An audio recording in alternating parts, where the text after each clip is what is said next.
Hudson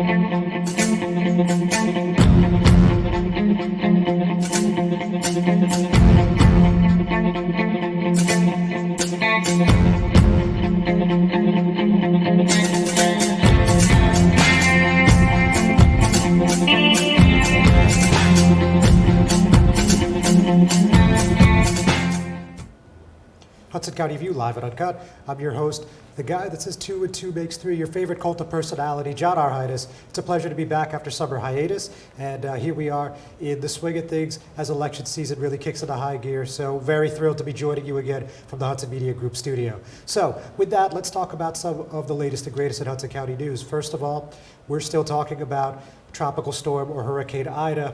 And with that, we're going to tell you a little bit about what's going on with FEMA. Obviously, that major disaster declaration came in for Hudson County on Friday after several days of angst. And we're going to tell you specifically in Jersey City Bayonne what you can do to meet the FEMA field representatives if you need assistance in person. And there's also a website for that as well if you would rather do that from the comfort of your own home. So certainly we're going to speak about that. And also on the topic of the tropical storm, we're going to talk a little bit about Suez water yet again. Specifically this morning, we heard that Board E Councilman James Solomon, in a joint effort with Council President Joyce Waterman, will be looking to form an ad hoc committee to question Suez on the response to the storm, specifically that boil water advisory that lasted from September 2nd through September 5th. So that certainly sounds like an interesting proposition. I would bet you that since we have 5 other council members co-sponsoring, it seems like that's a sure thing to pass. So we'll see what happens with Suez and their contract over in Jersey City. And also sitting right next to me and joining us after the break will be Jersey City Ward B Council candidate Joel Brooks. All that and a whole lot more right after a word from our sponsors. Good Friend Self-Storage in North Bergen, New Jersey is a fully climate-controlled facility equipped with state-of-the-art security, packing supplies, a Refer a Friend program, and multiple loading docks convenient for commercial use. Located just off of Route 3 at 4301 Tunnelly Avenue, Route 1 and 9. Call 201-867-2444 or visit us on the web today. Good Friend Self-Storage. Let us be your good friend. Burns Brothers Memorials, Monuments, and Markers, 787 Tunnelly Avenue, Jersey City. Hudson County's only monument maker, serving all faiths and cemeteries. Design, studio, and large inventory on site. Cemetery inscriptions and custom orders welcome. Burns Brothers Memorials, Monuments, and Markers, 787 Tunnelly Avenue, just south of Secaucus Road. Craftsmanship that will last for all eternity. Burns Brothers, Jersey City, Albert H. Hopper, North Arlington. Visit us on the net. Consumer Carpets, 3408 Kennedy Boulevard in the Jersey City Heights, your one-stop store for residential and commercial floor treatments, carpeting, linoleum, tiles, laminates, hardwood floors, area rugs, remnants, all major brands, all in stock. Free estimates, same-day installation. Consumer Carpets, it's savings, selection, installation. Credit cards and debit cards accepted. Financing available. Consumer Carpets, price to fit your budget, installation to fit your schedule. On the net at consumercarpets.com. Consumer Carpets, Jersey City, 201-792-2712. Hudson County View, live and uncut. I'm your host, John R. Heinis, and as I mentioned just a few moments ago, today I'm joined with Jersey City Ward B Council candidate Joel Brooks. Joel, pleasure having you. Thanks for coming in. My pleasure. So Joel, obviously something that is we've heard a lot about in this West Side Council race is the fact that you identify and we're a part of the Democratic Socialist group, right? And we just saw that right up in Jacobin Mag, I believe it was, and talked a little bit about your platform and how this would be the first time in a century that a socialist candidate could be elected in Ward B. So just tell us a little bit about that and how that has led you to approach this campaign. Sure. So thanks for having me on. Of course. So Democratic socialism what it means to me is housing for all, universal health care, ending the wars, and so it's a movement that I've been part of for a few years now.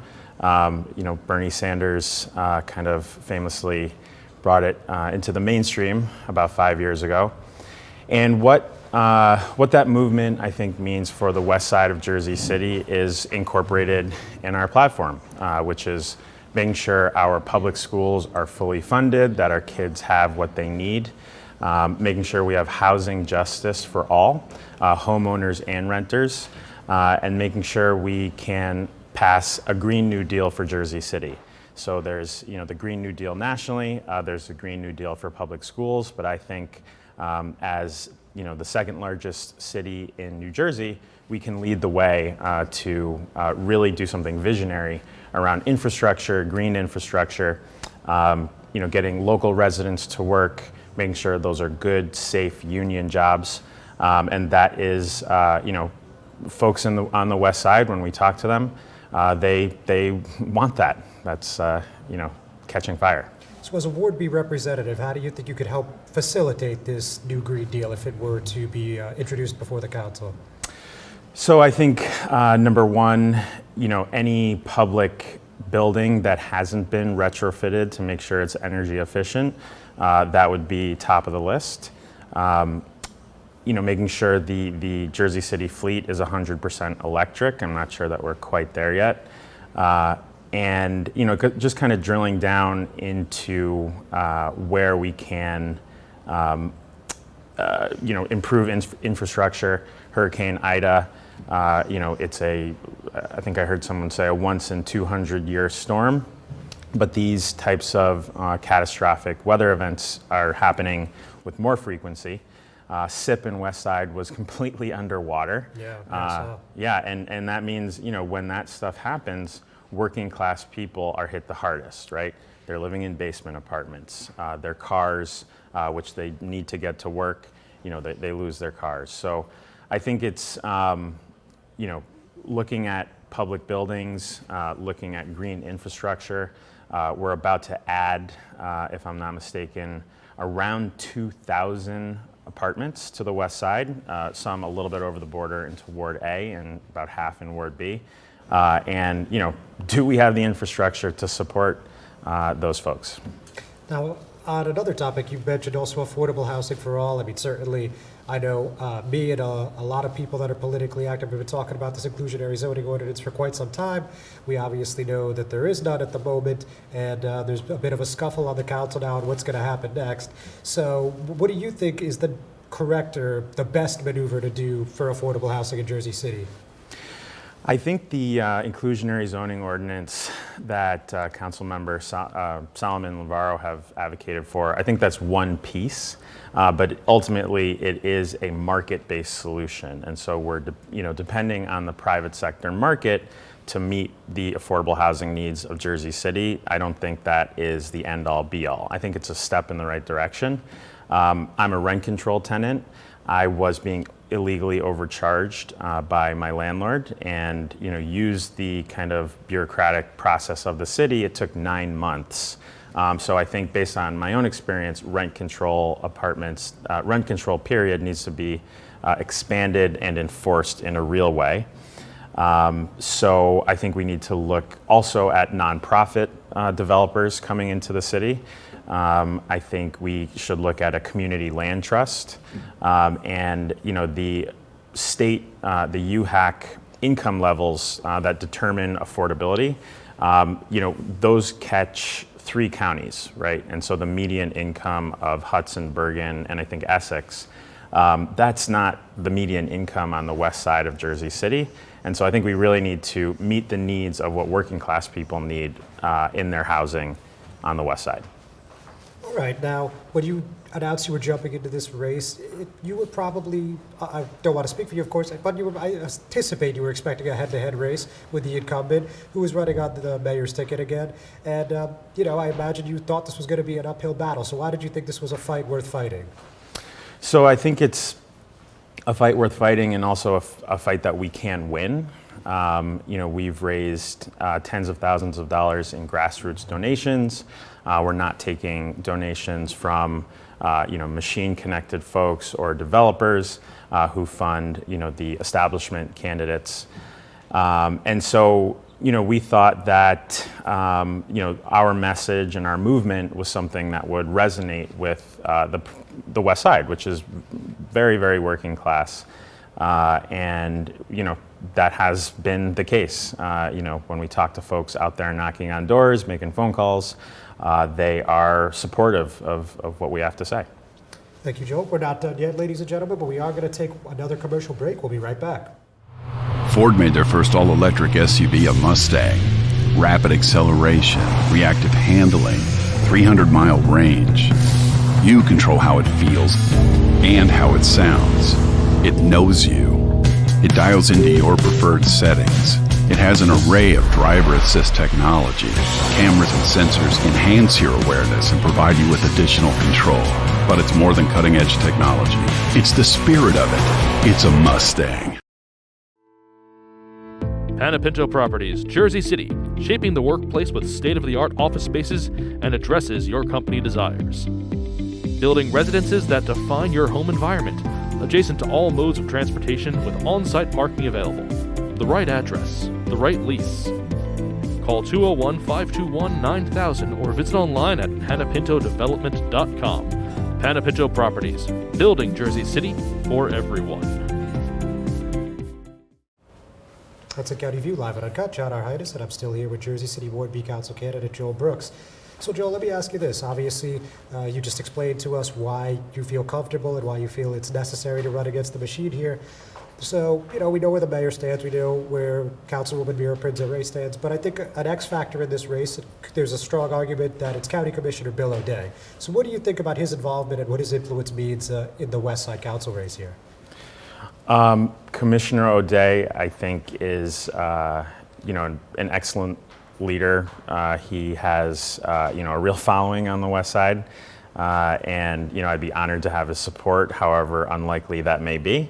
And so that's I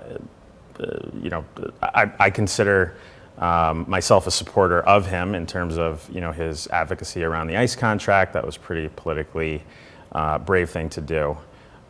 So that's my thoughts on Commissioner O'Day. Okay. Now, when we hear people that do not support the independent candidates, right, they usually say stuff like, well, they're always talking about stuff that doesn't impact me, like the ICE contract, like other federal and national and state issues. And, when you hear those kind of criticisms and when you're going door to door, I imagine you've heard it at least a couple times. What's your response like? Haven't heard that as much. I mean, our platform was based on, we started talking, let me rewind. We started talking to voters and non-voters, residents of the West Side back in April. And we really listened for a few months in terms of what do people want to see. And that's why our platform reflects what we've heard from the community. So fully funding public schools, a Green New Deal, and housing justice for homeowners as well as renters. I want to make sure I get that out there. Yep. I have my own personal opinion on national issues, but I'm running to represent, about 45,000 souls on the west side of Jersey City, and would definitely be a forceful advocate to abolish ICE and to, release all ICE detainees, not to transfer them. But ultimately, the power that the city council has is land use and budget, right? And the budget is spending, your tax dollars. So, I have my own opinion on national issues, but that's not what we're running on. Got it. All right, so with that, let's talk a little bit about those tax dollars. So let's talk quality of life on the west side. So over in McGinley Square, where there's an intersection between B, I believe that's C and F, some people in recent weeks have been complaining about homelessness and aggressive panhandling. At least that was the terminology that I've heard a few times over now, and I imagine you have as well. So what do you have in mind, if elected, to address those kind of quality of life issues? Sure. I think, there's a few components to that, and I know that stretch well because I live on Duncan around the corner. Okay. So, I think in the year 2021, it's a disgrace that we have homeless people sleeping on the steps of a church. I think it's a disgrace that, we have people kind of making their residence on the street. And I say that because we have the resources to house the homeless. And, whether someone is sober or not, or needs extensive mental health counseling, we can do supportive housing. And I think there's kind of some community partners out there who would be willing to partner with the city to get those folks off the street. Now, long-term homelessness is kind of requires a multi-prong kind of attack because people who have been living on the streets have most likely, some severe mental health issues and will need long-term counseling. But we do have supportive housing in Jersey City, just down the street. Now, in terms of other kind of components of quality of life, I hear folks complaining about trash, right? Especially on the West Side Ave, up and down. I hear a lot of that as well. Right. So, I think, I don't think all of the trash that we see on the street is a result of people littering. I just don't think that's possible. And I have seen, Regional, the contractor who we contract out for sanitation, when they're collecting trash, they're kind of like creating trash at the same time. And so, I don't think we're getting bang for our buck there. And so if we had an opportunity when that contract ends to bring sanitation in-house, I think that would be bang for our buck and for the taxpayers, and also would create good union jobs. Look at sanitation in New York City, that's Teamsters Local 831. Those are excellent, excellent jobs. So I think we can, there's different ways to approach, an intersection like Montgomery and Bergen and the quality of life issues that you see there. But I agree that that's the status quo that we have, that you see when you walk from, that part of the city to Journal Square. We need to make some serious changes. Thank you, Joel. So I'm obviously going to see you at the debate next week, but any just closing thoughts you want to leave our viewers with right now? Yeah, I'm looking forward to the debate and getting our message out there, and I just to speak directly to the voters, asking for your support for a West Side for all. I have been honored to make my home in the West Side, and I've been a union organizer. That's why I love knocking on doors, and I'm out there a few days a week. So I'm looking forward to talking to you, out there on the streets. And thanks for the opportunity to be here. Of course, Joel, thank you very much. Ladies and gentlemen, thank you for watching. We're not done yet, but we are going to take another break. We'll be right back. Newport, the luxury waterfront community on the Hudson River, offers a quality of life you deserve in one of our many high-rise towers. With amenities such as the on-site Newport Path, light rail, Newport Town Square, 3 playgrounds, dog run, upscale restaurants, retail giants like Kohl's, JCPenney, Macy's, and Target. Morton Williams and Acme Supermarket are just outside your front door. A health and fitness center, skating rink, and medical facilities are also on site. Enjoy the New York skyline from our waterfront and various parks. Manhattan is just one path stop away, or a quick ride through the Holland Tunnel. Nursery and private elementary schools all on site. 12-screen movie theater at the Newport Center Mall. Looking to visit? Stay at the Westin or Marriott Hotel. For more information, visit us at newportnj.com. Make lasting memories to cherish forever. It's incredible. It's you, Newport. Live like you want. Jersey City Medical Center is healing, enhancing, and investing in Hudson County because your heart doesn't beat just for you. So get it checked. When your bones are healthy, it lifts us all. We're delivering joy daily in our Lord Abbott Maternity Wing and providing New Jersey's only NCI-designated comprehensive cancer center. We'll continue building our medical network and taking every precaution for your safety so that we can all be healthy together. Not everyone celebrates the birth of a baby. You have options. Don't panic. New Jersey has safe havens for unwanted infants. Leave the baby with staff at any hospital, ER, police or fire station, or rescue squad. Call the number on your screen for safe haven locations or go to www.njsafehaven.org. No shame, no blame, no names. Safe Haven. Hudson County View, live and uncut. Heinis. So obviously we want to go through a few local stories with you before we call it a day. So this one is, wow, it's really shocking, but this is something that we reported on back in February, where a Jersey City police officer was arrested for attempting to go to Atlantic City and sexual assault 2 underage girls, 8 and 10 years old. So really just absolutely astonishingly bad stuff from the New Jersey Attorney General's office. I don't really know how else to say it here. But with that, it even gets a little more wild because the way that this was supposed to work, or come to be, I guess you could say, is that this police officer, Stephen Wilson, 34 years old of Bayonne, apparently was in a incest chat group, and he spoke with 2 other adults, and they came to an agreement where he was going to pay them $200 to spend a night with these 2 girls. Fortunately, law enforcement was on top of this, and that never came to be. But he did today plead guilty to this charge. It was 1 count of second-degree attempted aggravated sexual assault. That was before Atlantic County Superior Court Judge Bernard E. DeLeary Jr. And again, just absolutely abhorrent and shocking stuff. But let's see a little bit about how this is going to come to be for law enforcement and what this means for this officer in the future. So we heard from acting New Jersey Attorney General Andrew Bruck, and he said predators like Wilson will go to great lengths to sexually exploit children, but law enforcement will go further to bring them to justice. Let the sentence serve as a warning to anyone who believes they can exploit or prey on innocent children. We will continue to work with our partners to aggressively investigate and prosecute child predators.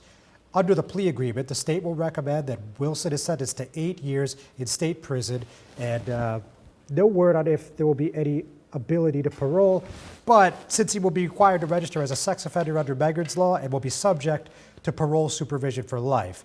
And his sentencing is scheduled for October 21st as of today. As I mentioned, he was arrested back in February, and when that arrest came down, the Jersey City Police Department suspended him, according to the Attorney General's office. And he was arrested in an investigation conducted by the New Jersey State Police, U.S. Homeland Security Investigations, and the New Jersey Division of Criminal Justice. So quite a few agencies on top of that. And again, thankfully they were. This could have been a much more horrific outcome. Thankfully, that was not the case here, though. And also just going to mention that we heard from Superintendent of the NJ State Police, that's Colonel Patrick Callahan. He said, child predators like Wilson are not only using more sophisticated technologies, but they are networking with other abusers in order to find their next victim. The New Jersey State Police and our partners will continue to work together to ensure that child predators and those who assist them are prosecuted to the fullest extent of the law. So, as rough of a story as that is, we're going to try to move on to a different note, and we're going to just talk a little bit about Suez, as I mentioned at the top of the program. So I said that Council President Joyce Waterman and Morty Councilman James Solomon are working on getting an ad hoc committee to investigate Suez's response to Hurricane Ida. That, of course, included that 3+ days of boil water advisory, and certainly that left people pretty unhappy. So let's talk a little bit about what happened.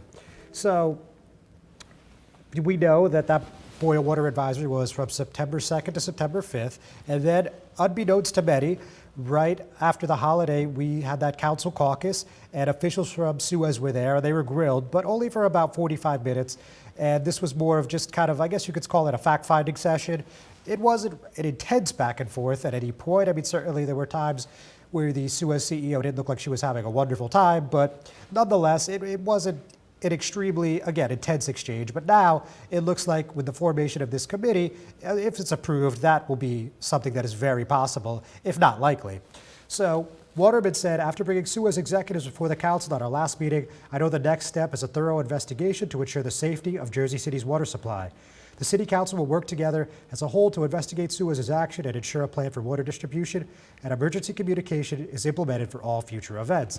Now, we heard from a lot of people on Twitter and on Facebook and even on Instagram that were saying that they never got any notifications from Suez. They didn't get anything on their TV. They didn't get anything in their inbox, which was obviously troubling. Nobody wants to find out about an emergency type of situation on Twitter or Facebook, et cetera. So, certainly that's something they're going to want to address. They're also going to want to talk about the response times.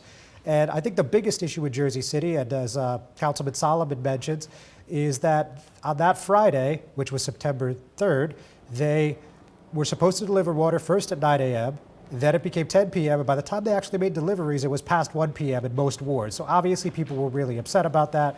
Not everybody has the ability to boil water at a moment's notice. So, certainly this is something people were counting on. The lines were starting a couple hours early, and people were just stuck waiting, which led to, of course, a lot of anger and frustration. So Solomon said residents of Jersey City were left without access to clean water for days. Sue has failed Jersey City residents when they needed them the most. They must be held accountable.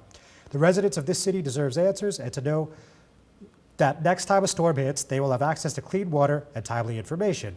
I mentioned at the top of the program this is really likely to pass. The reason I said that, the co-sponsors are council members Denise Ridley, Mira Prinzeri, Richard Baggiato, Yusuf Saleh, and Rolando Lavarro. So with that, we're going to take one more commercial break, ladies and gentlemen. We'll be right back.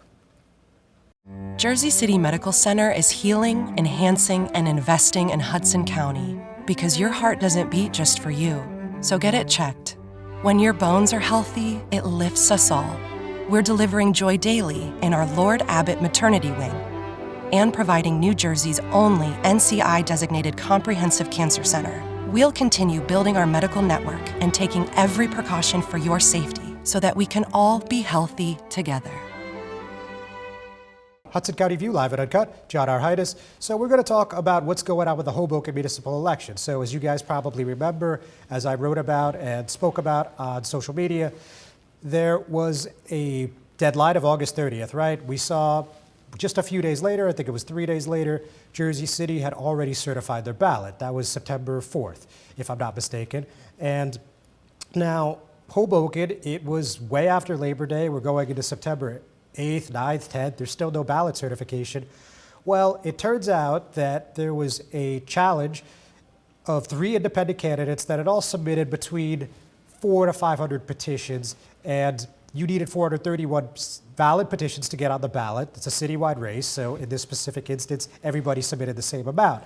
Now, as it turned out, even though there were a few candidates that came up short, Hudson County Superior Court Judge Jeffrey Jablonski, who's also the assignment judge, came out and said, you know what, since the clerk's office totally boggled this thing, of course I'm paraphrasing, we're going to let everybody on the ballot. So we're going to have 10 people running at large for the Hoboken City Council municipal elections. Those are nonpartisan, and those are the races to watch. As I'm sure all of you know, Mayor Ravi Bala is running unopposed. So I think what was really interesting is that there was a September 10th certification from Deputy City Clerk Jerry Lohr, where he admits that they misunderstood the timeline, and while they knew about the August 30th filing deadline, they basically got all the subsequent deadlines wrong. So, I mean, I could go on, but we're running a little short on time. The bottom line is this. Team Bala also tried to do a challenge, and while it never became up to a judge's discretion, they did try to say, you know, these people did not submit enough petitions in the proper time. But Jablonski said due to the, again, swath of errors from the clerk's office, they were not going to entertain that particular argument at this time. And, you know, given that the ballot has been certified now and that they've done the ballot drawing, it looks like this is going to be what it is for November 2nd in the Mile Square City. So we heard from one independent candidate, that was Ian Rintel, and he said this just shows why it's essential that Ravi Bala does not have a rubber stamp city council. This fiasco threw away tax dollars while going against the interest of Hoboken voters. He and his candidate's sole motivation to keep candidates off the ballot is selfish and not at all citizen serving. Now, the legal challenge came from the Bala campaign as opposed to City Hall, so city officials tell me this didn't cost taxpayers a dime. However, Rintel questions if additional funds were spent on the law department and or the city clerk's office throughout this ordeal. And we also heard from Independently Together, that's the only challenging slate. That's Cheryl Fallick, Sheila Brennan, and Paul Presenzano. They applauded the judge's decision, welcoming the 3 other candidates to the race. And we also heard from Team Bala spokesman Rob Horowitz, and his concluding remarks were, as the city clerk's office itself stated, the candidates challenged did not meet the minimum requirements for qualifying for the ballot. That being said, we accept the judge's decision and welcome all the council candidates to the race. We look forward to a spirited contest. Ladies and gentlemen, thank you for tuning in. We appreciate you, and I'll see you next week.